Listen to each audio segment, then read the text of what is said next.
Reminds me of a great story, right? There's two hikers out in the woods, and they're having a great time, and all of a sudden they see this bear off in the distance. And the one guy immediately unzips his backpack, pulls out his tennis shoes, takes off his hiking boots, and starts putting on his tennis shoes. And his buddy goes, "Man, what are you doing? There's a bear over there. We got to outrun it." Guy finished lacing up his last shoe, and he goes, "No, I don't have to outrun the bear. All I have to do is outrun you." What's the idea there? He's running a race to get ahead of him. Well, that's what your second lowest producer is doing. They're running just fast enough to do what? Stay ahead of the lowest producer. Why? Because that lowest producer is your minimal acceptable standard.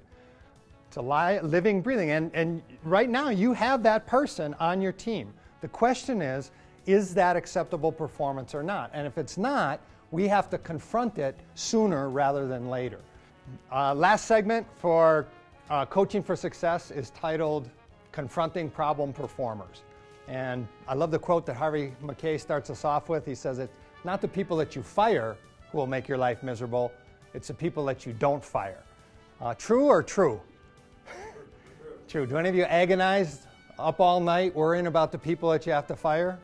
Yeah. Remember, what did Listen Up Leader talk to us about? The fact that people who get fired probably know what?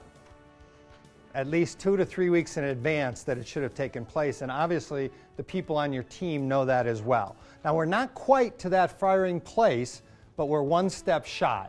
So we have to be committed to the person that we're coaching at this point. We still have to be all in, right? Like Sam said earlier, we still have to make the commitment that this person is still going to be a viable, positive team member.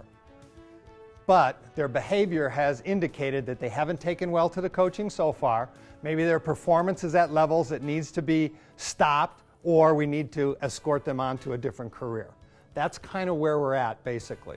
All right? Question that I have for you is, do any of you have a problem performer right now back at your office or in the field that you know has behaviors that's unacceptable to you currently? Raise your hand. All right? Second question then is, how long have you known about this? All right, here's your formula. We call it the PCST formula. If you really want to shorten the acronym, it's the PIST formula. And you can use it to confront a problem performer. The acronym stands for problem, cause, solution, and then 2 roads. And it's really no different than any of the other coaching conversations that we have. The only difference is that we've escalated it now.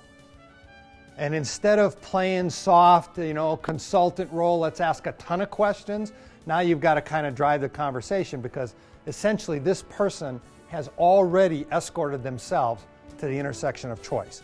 Literally, they have 2 roads. One is a positive road, one is a negative road. All right, this intersection of choice that we've been describing, you've reached a fork in the road now, John. If you continue down your current path, here's what's going to happen, and you explain the negative consequences. And obviously, as we discussed earlier, these negative consequences have to be perceived as negative. Maybe John's going to have to report to your boss. Maybe it does lead to termination, and he's got to deal with HR. Whatever it is, make sure that the negative consequences are clearly explained. If you choose a different path, the solution path, and that's what I'm hoping for, John. From the very day that I hired you, X number of months ago, and all the way through, we've been working on it, and I still believe that you can do this. But it's come to the point where things have to change. Wouldn't you agree? All right. So here's what's going to happen if you can make the change. And then explain the positive consequences.